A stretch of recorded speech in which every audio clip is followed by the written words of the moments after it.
Welcome to the Cure Chronicles. I'm delighted to be joined today by Dr. Deanna Kulpa, an assistant professor at Emory University. After earning her PhD in human genetics from the University of Michigan, Dr. Kulpa's postdoctoral training focused on HIV mechanisms of immune system invasion, and today her work largely focuses on defining the mechanisms that promote HIV persistent in antiretroviral treated individuals living with HIV. Dr. Kulpa recently co-founded the Enterprise for Research and Advocacy to Stop and Eradicate HIV, also known as Erase HIV Collaboratory, where we will see the intersection of HIV cure research and advocacy as researchers share scientific findings with the community and gain valuable insights from community members living with HIV. The Erase HIV initiative received a 5-year, approximately $24 million grant from the NIH as one of 10 newly funded Martin Delaney collaboratories for HIV cure research programs. Welcome, Dr. Kulpa. It's great to have you here. Thank you very much. So I got to say that the first thing that stood out that intrigued me about your work is this idea of the intersection between HIV research and advocacy. Why did that make sense to you to put those two things together?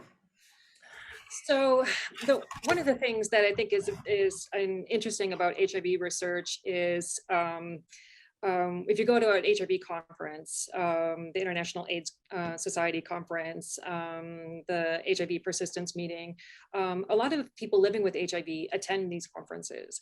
And they're the HIV community is very integrated into HIV research, into the process, into asking questions. I mean, when they come to the meetings, they stand up to the mic and ask questions just as much as you see faculty, or clinicians doing.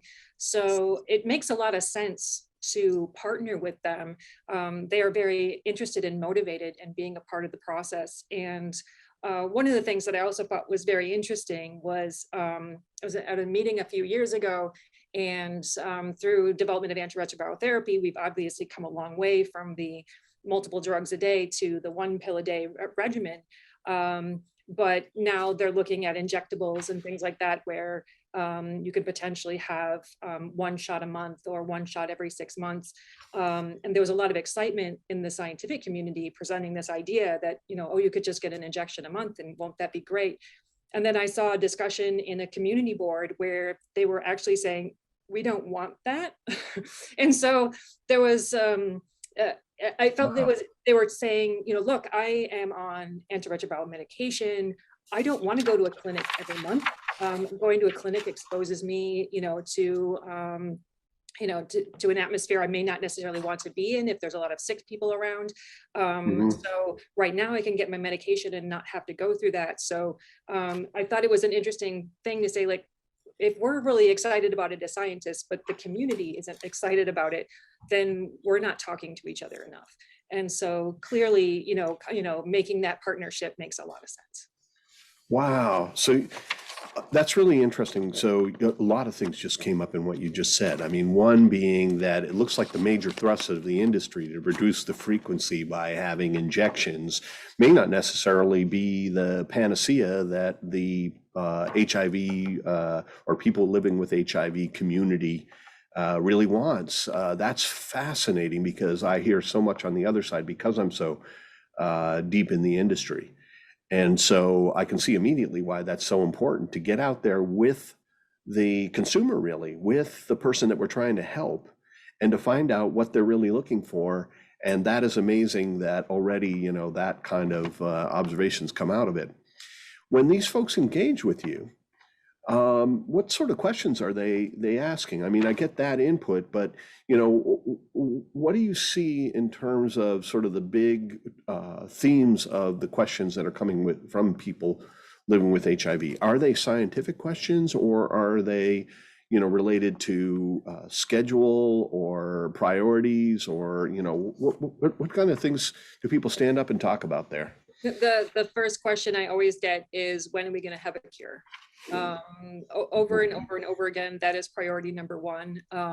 Whether it's through, direct messaging on social media, people find your name and, they'll message you and the only thing they'll say is, we need a cure, please work harder. You go to conferences and community advocates, they'll all say the same thing is, we need a cure, we need a cure. So all the drugs that we have are amazing. Antiretroviral therapy, you cannot deny that it has made a significant impact in, the health of people living with HIV worldwide. I mean, that's undisputable. At the other end of it is still the people living with HIV saying, we need a cure for this. And that is their top priority. And I think also why you will find, in terms of clinical studies where we need volunteers to participate in different therapeutic intervention studies. They are very willing to be a part of the solution and to find a cure. And they're just really inspiring a community to work with. Yeah, we get very similar feedback as well, in our pursuit of an HIV cure. And it's very interesting to see that as a more formal advocacy venue, that you're getting a lot of the same things. So what's your impression about why a cure is so important to them, besides the fact that a cure would be better than the situation now? Like, what makes it significantly better? Because I'm seeing a level of desperation for a cure that kind of surprises me. Now HIV has been treatable for a long time, and with the single pill regimen, we're really down to somewhat a minimal, treatment protocol in order to keep people not just free from developing AIDS, which of course is the most critical factor, is that, we stop the progression towards this deadly disease of AIDS. So we keep it as a chronic viral infection of HIV, but also if they're taking their pills religiously, reliably every single day, they're not infectious as well. So they are actually reducing the spread of HIV and protecting everybody around them. So what do you see as the delta between there and the cure from their perspective? I guess the general gist that I get is really it's about stigma. And just sort of looking at it from a philosophical, standpoint, I grew up in the 80s when HIV, we were just starting to hear about it. So to me, one of the biggest factors of how it came into the United States, or we first started recognizing it when it was in the United States, is there was always this conversation around how did you get it, right? I mean, someone has a cold, you don't ask them, well, how did you get that? It was always, I don't know if you remember, but whether because at the time we had blood transfusion acquisition or intravenous drug use or sexual contact.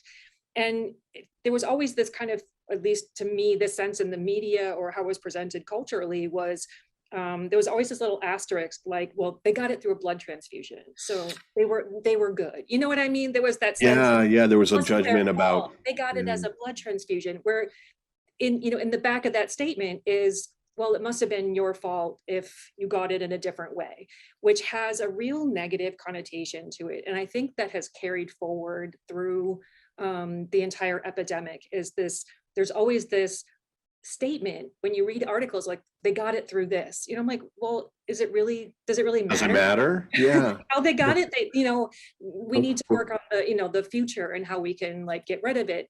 Focusing on, how you got it is a little invasive. And I think that kind of contributes to that idea that there's I don't know, there's the stigma around And how you got it says something about your value in a way, right? Exactly. Yeah, that's really interesting. I mean, you would think that in the United States, if you got it legally, that should be all that matters, right? But yeah, I get it, because in the early days, of course, it was thought of as a gay disease. It was actually named gay-related immunodeficiency before it became HIV. And that has not even, they have not managed to completely shake that off. Right. That it is crystal clear that that HIV has no preference for any race or any particular preferences or backgrounds or anything. But yet there is that stigma surrounding it. And I wonder also, is there some stigma in terms of that people misunderstand HIV to the extent that they actually are scared by people that are living with HIV that are open about it? I would love to say that I would, that's not true anymore. You would like to Mhm. think that we know enough. The messaging has been clear for such a long time that, casual contact, I mean, you're not just going to pick it up just walking down the street. Right. And actually, I feel like there probably still is some of that more than, I want to, I guess, admit that, we still have those thoughts in our head, which is why I think like the undetectable equals untransmissible messaging Mhm. needs to be stronger. Um, Yeah. it's such a powerful statement, and it's such a powerful piece of information for people to have, um, Hmm. that uh, I, I, I, I think that if we could go anywhere in terms of how we need to kind of better get our messaging out, is making sure that people are aware of you equals you. And I'm always kind of surprised because we're sort of soaking in it, so we know, we hear all that messaging. But I'm Right. always surprised when I talk to other people. I'm like, you don't even look at the at the bus stop, they've got the the billboards and the HIV testing and undetectable equals Right. untransmissible, and people still look at me and go like, I don't know what you're talking about. I'm like, so it's all around us, but it's still not being absorbed. Yeah. Yeah, it's really interesting that you point out that the messaging has been crystal clear for a long time. Even in the early days, it was made crystal clear that if somebody has HIV around you, it is exceedingly hard for you to get. You need some blood contact or at least intimate sexual contact. You can't kiss them on the lips and get it. You can't French kiss them and get it, right? It was, not an easy thing to move from person to person, but that never really sunk in. And we come from the opposite end of the spectrum because I look here at our company and in our labs, people go in and work with HIV all day. They wash their hands and go to lunch like it's no big deal. And that's because they're so familiar with it. They know exactly how it's transmitted. And yet I was shocked to hear that medical doctors sometimes have trepidations about treating people with HIV, and that it can be difficult to get a dentist, for instance, and things like that. And so even amongst educated people in some cases, I suppose there is still some misunderstanding, and as a result, yeah, the people living with HIV will feel that. Right, sure. So yeah, I think it's an important discussion topic, and I'm glad it came up here, and I'm glad that folks that are really working in this industry understand the difficulty with which HIV moves around, and how well that just that antiretroviral therapy prevents transmission, even in situations where it would otherwise transmit. So that's Mhm. good that that came up. So the other thing that I've noticed, and I wonder if you've seen this as well, it's just overall discussion about HIV seems to have diminished. I see a little bit of resurgence of interest in HIV on slow news days. So, the New York patient, came up, and so that seemed to be something that people were talking about for a little bit of time. And but it's not like in the old days when Hollywood was making movies and HIV was making the news a lot. So there seems to be not just misinformation, but lack of information in some cases around. I remember that the movie Philadelphia, Mhm. right, Mhm. really helped me to empathize with people that were living with HIV and the stigma of HIV and all those things. And but I don't remember that there's been a lot of stuff since then that has helped the general public to understand, their relationship to HIV, and to assuage some of the fears that might just sort of build up from lack of understanding. What do you think? I mean, um, it has it affected your research at all? It's great that you just got this grant, but is there a less of an interest, that you see in the various aspects of your entity?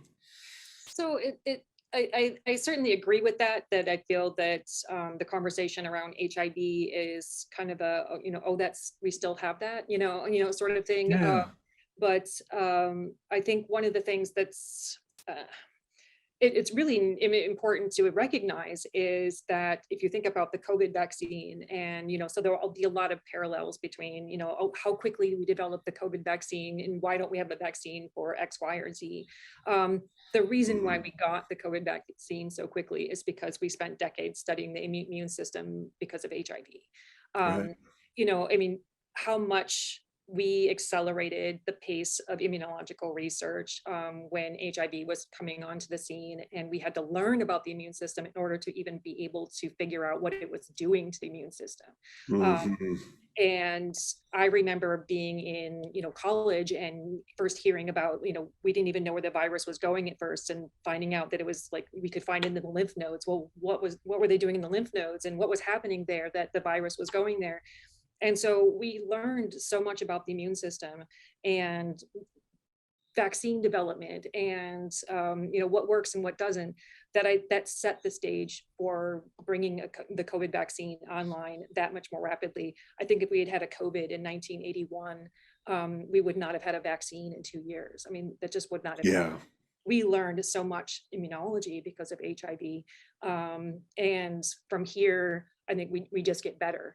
Mm. And so to me, there's a lot of hope in HIV research right now, especially as you mentioned, the New York patient. Whenever we see a cure, that is kind of the wind beneath our wings all over again, to keep Hmm. moving forward. Huh.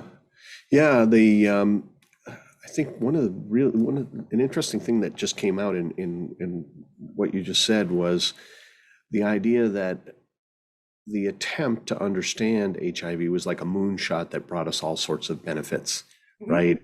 mhm. The Teflon and the ceramics and all the rocket science, turned out to be an understanding of the immune system. And even when I think about what AGT does right now, we're using lentiviruses, which are essentially just cracked open HIV. You scoop out the HIV genome and you use the empty shell to deliver other things that are benefits to your body instead of diseases, right? So it birthed an amazing amount of technology, and yeah, that's a really good point that it's even bigger than HIV. It's the idea of the quest in order to improve humanity sometimes results in collateral benefits that you just didn't anticipate. So, the swinging for the fences and trying to cure it obviously is, has a lot of benefits in other areas. We shouldn't think of this as just something for people that have HIV. We should think of this Absolutely, as something for all of society.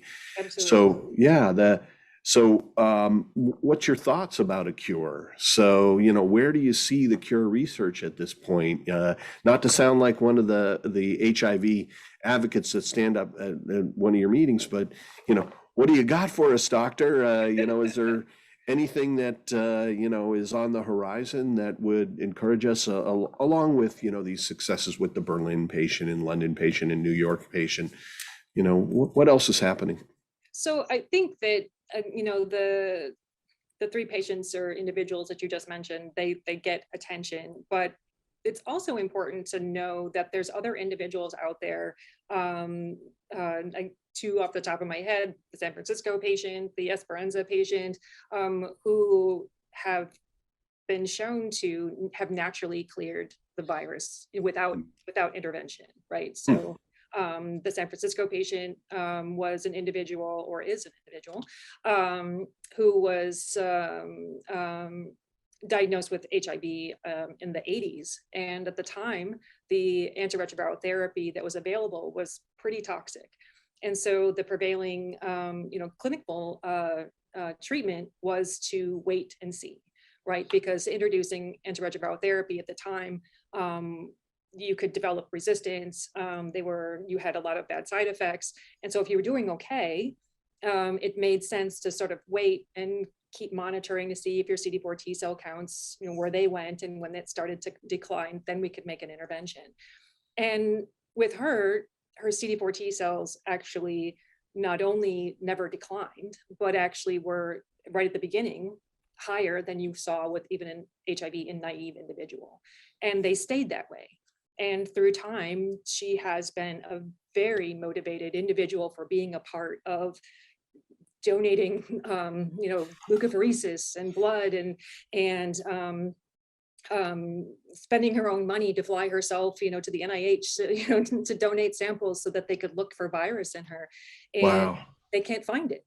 They can't find any virus, After even in decades tissue of- samples and things like Yes. that, like lymph nodes. And wow, that's amazing. So, completely untreated. And at this point, they can't find anything in her. And so she's considered cured. And through she didn't need a bone marrow transplant or any of those sorts of things. So there are these individuals out there. Obviously, we have like the elite controllers and the long-term non-progressors. There's people we can learn from. And even now, the studies through like the Visconti cohort, where they were doing early antiretroviral therapy intervention, followed by treatment interruption, where they found a subset of individuals who naturally controlled infection after that. And so understanding that there's a lot that the immunology contributes to this. Like we think about the virus, but it's the virus and the immune system, right? So we can knock the frequency of the virally infected cells down by logs, but if you don't have the immune component, then you're still going to be in trouble. So what we've seen over and over again in these individuals is about the immune system and how well it's working. And I think that's where we're headed with our research, is trying to understand how we can better support the immune system in very specific ways, to learn from these individuals who have done it on their own naturally, or however you want to say it, so that we can make that same process available for everyone. So elite controllers and long-term non-progressors, just in case not everybody understands what that is. So you do have some people that get HIV and somehow their immune system gets on top of it. That we call elite controllers, and they can keep their viremia. Do they keep it as low as somebody that's on ART? Are they still uninfectious as elite controllers? So for the most part, for elite controllers, they usually have some level of detectable viremia, but it's very low. And there are a number of different MHC class 1 alleles that are associated with control, but there's also a lot of people that mechanism has not been identified. There's still, we're trying to figure everything out. So yeah, they're out there. And to me, that is what gives me the most hope, is knowing that it's biology, it's immunology. And Right. whenever you put that in front of me, I feel like, well, we'll figure it out. It's not going to be a mystery forever. Yeah, and of course your specialty is genetics, and what this may boil down to is relatively minor differences in gene expression within these people that allows their CD4s to somehow stay on top of this. Absolutely. Is a long-term non-progressor very similar to an elite controller, or is that a separate sort of category? So the nomenclature has kind of changed and evolved over time. So there's elite non-progressors, and there's all these different subpopulations. One is a virological designation, and the other one is like an immunological designation. And sometimes the two can kind of do this, but not necessarily. So yeah, there's a whole group of people that have all these I guess different explanations for why they have such low virus detectable in their blood without antiretroviral treatment. And I think, but that's to me the biggest key, is that these individuals are, when they're not on therapy, their immune system is naturally able to control the virus to a point where we don't believe they will ever develop AIDS. So the exact distinction doesn't really matter. There's some, sort of vernacular in the industry from different perspectives, but the essential commonality between these ones is that they don't need antiretroviral therapy. We don't fully understand why, but they're somehow suppressing their virus naturally. And they're not the same folks that are in Northern Europe that just happen to be born without CCR5 on their T cells, right? Correct. Yeah, because that's another place where you get a high level of resistance, but they tend just to never get HIV as opposed to, stay on top of it that way. Got it. Well, yeah, so you're probably aware of this, but next month we hope to start withdrawing people from antiretrovirals that are in our HIV cure study.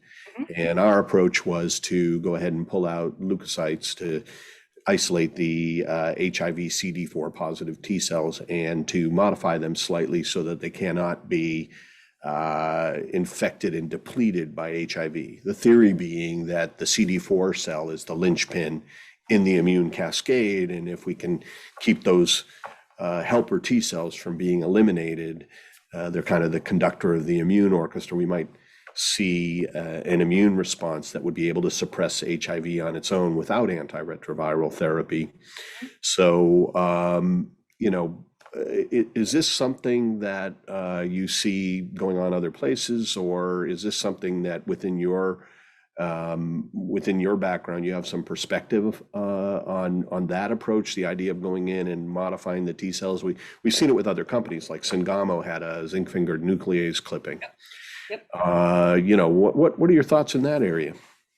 So I'm familiar with the Sangamo study. That was actually my former mentor was one of the on the basic research side of working with that program.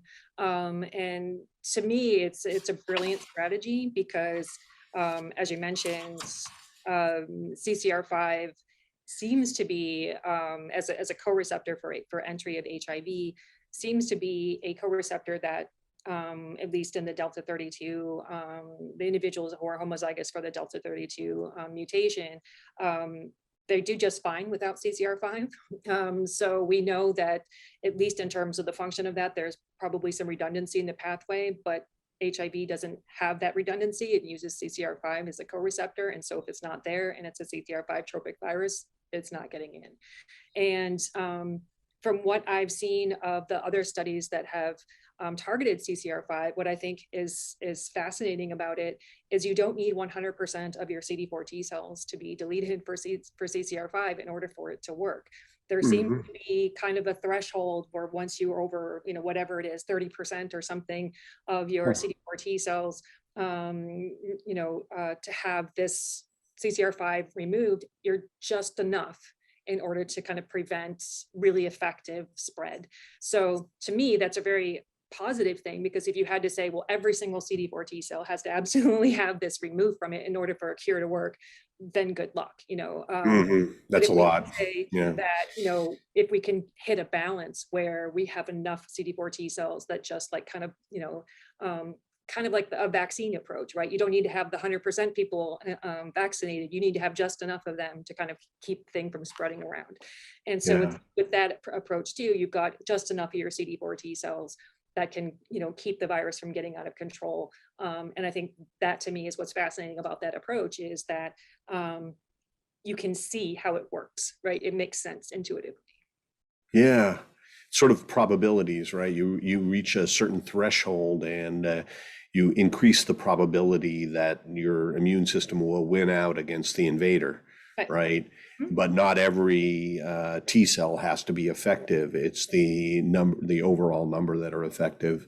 Yeah, that makes total sense. Now, of course, Sangamo did get some durable remission. So did they reach that threshold in some of the patients? Is that what the explanation is? That's my understanding. And what the other things that from what I understand about the study is that when you're thinking about gene therapy, one of the things you want to know about it is how long it lasts, right? So are you incorporating, your genetic modification in a cell type that's going to, live for 2 weeks and then you're done? Or is it a cell type that's going to be like a memory cell or, some sort of progenitor cell that's going to be maintained, for a long time in the body? And so that's one of the things that they were focusing on looking at was, were they able to target enough of those kind of memory stem cells that would be able to propagate and keep alive, maintain, I guess, the edited population of CD4 T cells. Mhm. Because if you do the transfusion and all your edited CD4 T cells are, terminal effectors or something that die off fairly rapidly, then, what happens to you in a year when, then you start to see some, virus coming out of the central nervous system or someplace, Sure. and you've really depleted your population that you need to be there to be resistant. Right, right. And of course, CD4 cells have some stem-like properties in that they will replicate themselves when they're stimulated, right? So, and of course, HIV would last in the body for a long, long time. So they'd be getting occasional stimulation, even if the viral count is low and the viral reservoir is low, they would be receiving some signal that would tell them to stick around, or to even increase their numbers. That's Yeah, what that's, yeah. immunology does, right? I mean, our immune system is meant to last our entire life. So, you got sick when you're 15 and you developed a memory against that infectious agent. Well, when you encounter it again, when you're 65, you're relying on that memory, to protect you.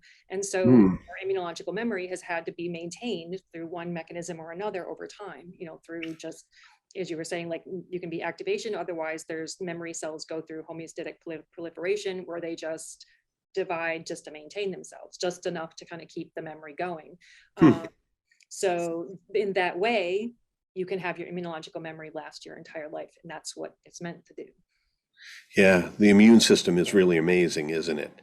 Yes. And it is tremendous that over the last 40 years, at least, we made huge leaps and bounds in understanding that. The complexity of the immune system always amazes me. Absolutely. Uh, yeah, and it seems like a lot of the body that every time you learn something, you realize more about what you don't know, and you keep on making these discoveries. We probably don't know everything already, but we do know a lot. Mhm. And so the Sangamo one was going ahead and doing bulk T cell modification. So they were modifying not just HIV specific CD4 cells, but all of them, and actually maybe even CD8 cells. And of course, CD8 cells are of the type that you were talking about, effector cells that maybe don't last that long. But those CD4 cells could be something that would last for a while. And I know of one patient that we actually stay in touch with that's now been maintaining suppressed viremia for over 7 years. I think maybe even over 8 years by now. So that's impressive. So with no antiretroviral therapy, I mean, that is a functional cure, Yes, right? This person is no different than anybody else. That's really terrific. There still are some side effects of antiretrovirals. Is that right? Like if people are on antiretrovirals, they have some short-term side effects. You hear the ads at night, right, for Biktarvy or, even some of the newer, longer-lasting ones. But they always mention things like diarrhea, nausea, fatigue, and surprisingly things like liver and kidney disease. yep. Is that still true even with the modern agents It, that we're it, using? it is. I mean, and you mentioned a whole lot of them that we still see, and it, sort of anecdotally, I remember just a couple of years ago, I was having some work done on my house, and one of the repairmen who came to my home was, kind of making small talk and asked me what I did, and I told him that I do HIV research, and he was telling me about, and this was like 2 years ago. He was telling me about a close friend of his who had recently passed away from AIDS, Hmm. and he said it was because she made the decisions to stop taking her antiretroviral therapy because the drugs were so toxic. She couldn't find a combination that made her feel okay. And Hmm. she was tired of feeling sick, and just basically was like, I'm done with this. And just had experienced so many adverse side effects that she made the decision to discontinue her therapy after years of trying to find the right combination, and just and then she eventually ended up passing away from AIDS. So he was one of those people who came to me and was like, find a cure for this, because the drugs still aren't the complete answer. Yeah, so on top of the stigma, quality of life is a really important thing that could come out of a cure. Mhm. And it's just amazing to think that 1.2 million Americans are living with HIV and nearly 38 million globally. I mean, I know some of this is a little bit of an estimate, but it's huge numbers of Well, folks that are affected by this. I think it's also important to note that, and we talk a lot about antiretroviral therapy, but if we look at the world, it's like 40% of people who need the antiretroviral drugs are getting them, right? Because there's a large distribution of people living with HIV in places where the resources are not available. So Mhm. there's some of the highest incidence of HIV in the world. We don't have the the drugs available. So it's a privileged perspective to to talk about how well our antiretroviral therapy is working, where there's parts of the world where we don't even have the access that we need. So Wow. another sort of I guess motivation for me in HIV cure is thinking about how we can make this so if we're going to design a cure, we want to make sure that it's something that we can eventually bring to the table for everyone.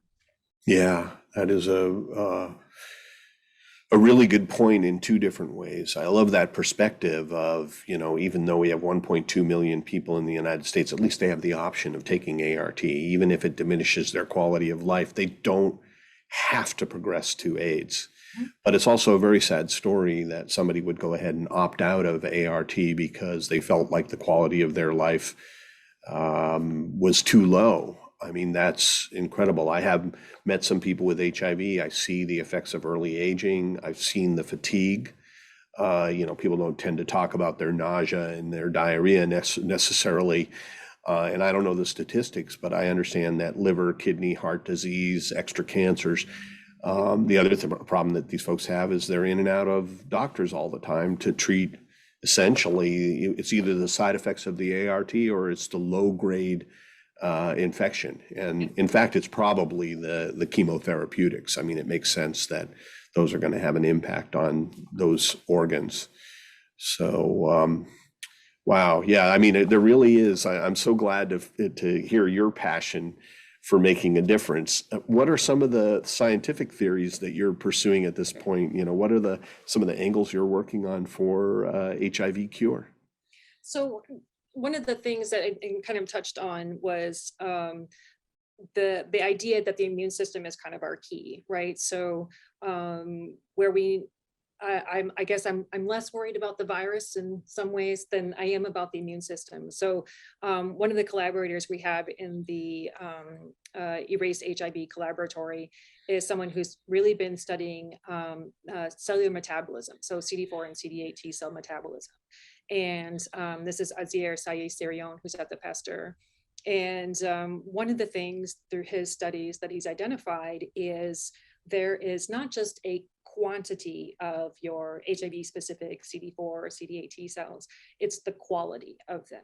And it's not, it's very specifically about the cellular metabolism. So we hear a lot about immune exhaustion, right? So you hear about Mhm. upregulation of PD-1 is one that we see a lot in cancer and HIV.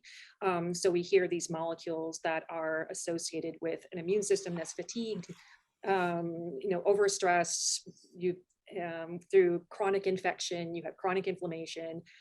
So your immune system maybe isn't working as well as it should be because you've experienced this chronic inflammation. Mhm. Um, and then, but if you start to look at the cellular level, it's deeper than that. So it's this idea that metabolically, if you can put, basically make your CD4 or CD8 T cells have a quality in their metabolism, a cellular health, as you might say, that is more in line with stemness, Mhm. survival, Hmm. proliferation capacity, and coming right down to it, glycolysis. So we're Hmm. like, getting basically into whether or not you're going into a glycolysis based metabolic pathway, which is more associated with stress and exhaustion. And those are very specific signaling pathways. Those are very specific markers that we understand in terms of the immune system function. And so, what we're thinking a lot about is how we can make that metabolically exhausted, drained immune phenotype into one that is more built upon cellular health, capacity for proliferation, capacity for effective function, capacity to respond to effectively to antigen presentation or antigen challenge, being able to have the reserves there. And when it comes down to metabolism, to me, that's something you can do something about. We think about how we change our diets to help our metabolism. We work out to help our metabolism. We can do that with ourselves too, right? There's interventions that we can do when we understand the biology of it that can improve our cellular health. And Hmm. that to me is kind of like the basis for where we need to go if we're going to talk about a cure for HIV. That I got to say that I'm listening to you and I'm just eating it up because I think that relates to what we're doing, right? Because we're going in there and we're doing modifications in order to make it harder for HIV to get into the cell and infect it and deplete it. But while we're in there tweaking that, maybe there are tweaks that we can do that improve the metabolic efficiency of the cell. Yep. And or maybe at least during our process, we can select for the ones that are best. And that was actually one of the things that I wanted to talk to you about was in looking at your process, there was you're expanding specifically the HIV specific CD4 T cells, right?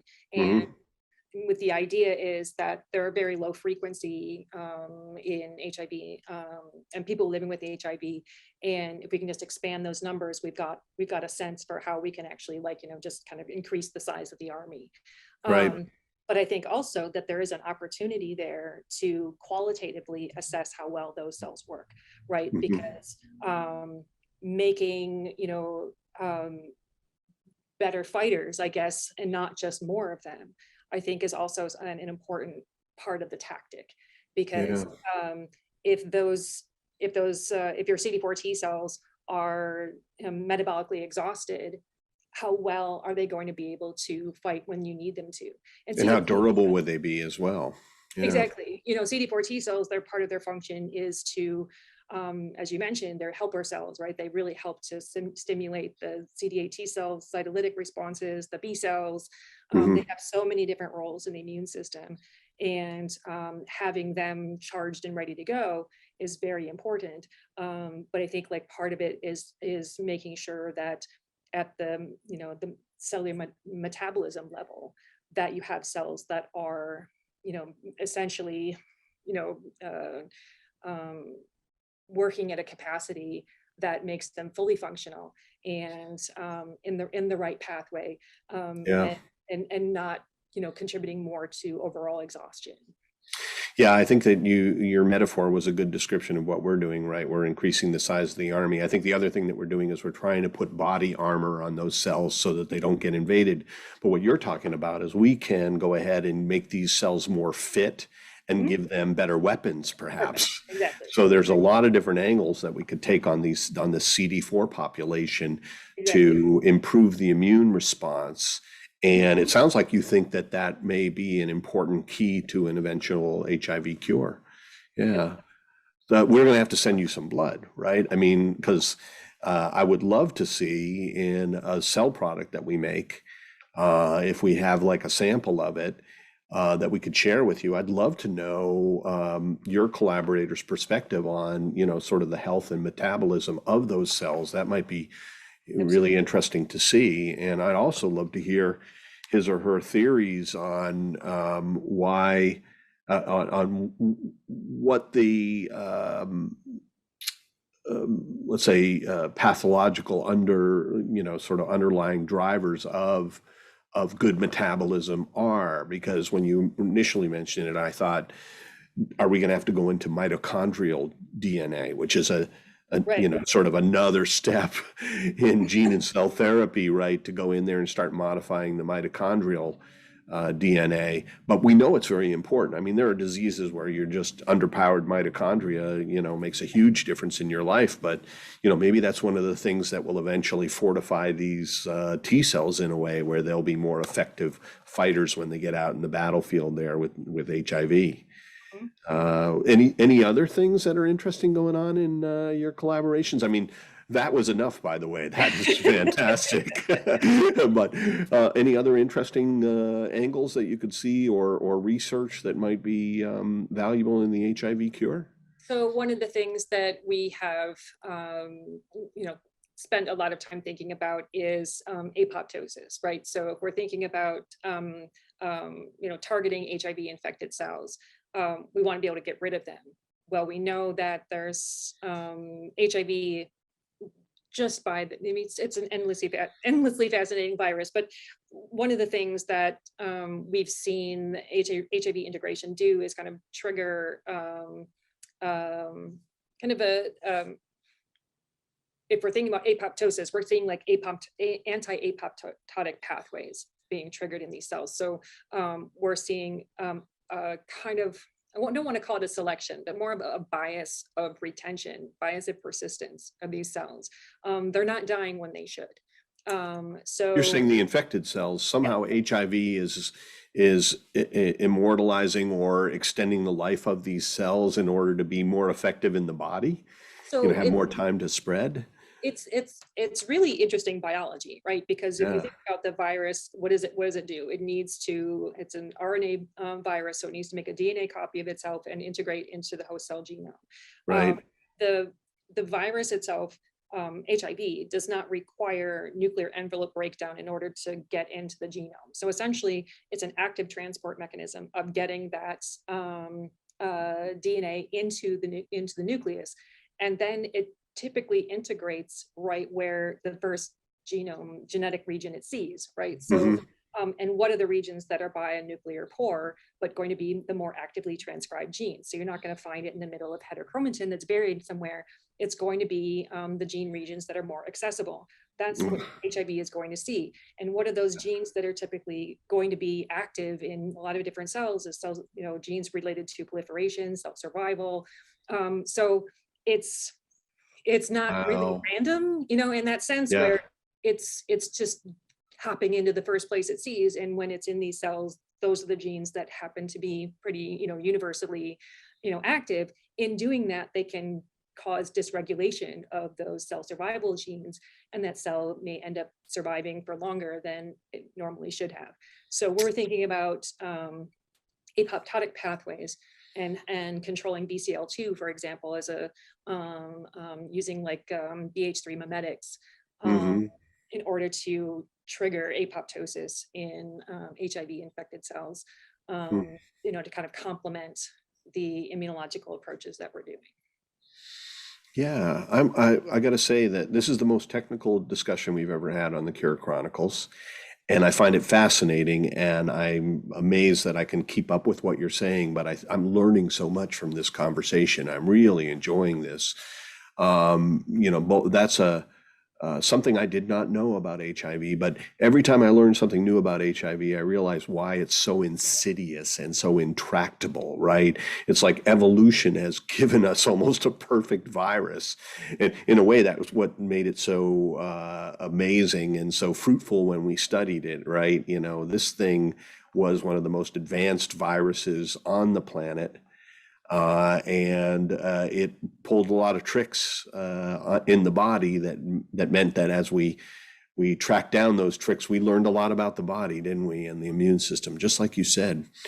But that is really something about even the nature of the integration and where it chooses the integration sites. And I did not realize that in some cases that the cell life might be extended. But of course, that's perfect for the virus, isn't it? Because it's making little HIV copies, right? And so the longer the cell stays around, the better. Yep, exactly. Wow.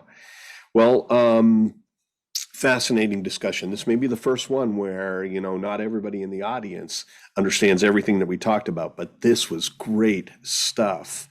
And I appreciate it so much that you came on the Cure Chronicles with us. Is there anything else that you'd like to cover,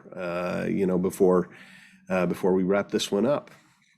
No, I guess the only thing that I would say is, thank you to the HIV community for all their participation in HIV research and clinical trials, and also their motivation motivates us. I mean, it's whenever we end our talks, we always thank the participants who work with us on these programs. Even at the basic research side, right, we get clinical, people come and donate blood so that we can do basic research to understand the immune system, understand the virus, even if there's no clinical intervention. So they're not going to get a drug out of it. They are donating blood or lymph node biopsies so that we can learn, and their participation is absolutely essential to what we do. And without them, we wouldn't be half as far as we are. So absolutely, they get all the credit in the world for that. Well, your organization really leverages both sides. I see why you have this advocacy side, and I got to say that your intelligence is apparent in this, and your extensive knowledge of the subject matter, but also what comes across in speaking with you is your passion and your empathy for the folks that are living with HIV. And I really appreciate you sharing all of that with us here today. And I hope we'll have another conversation, and I really want to stay in touch because I'm very interested in becoming one of your collaborators. I love So it. Absolutely. This has been a great pleasure for me. I really appreciate the invitation. Thank you so much. thank you.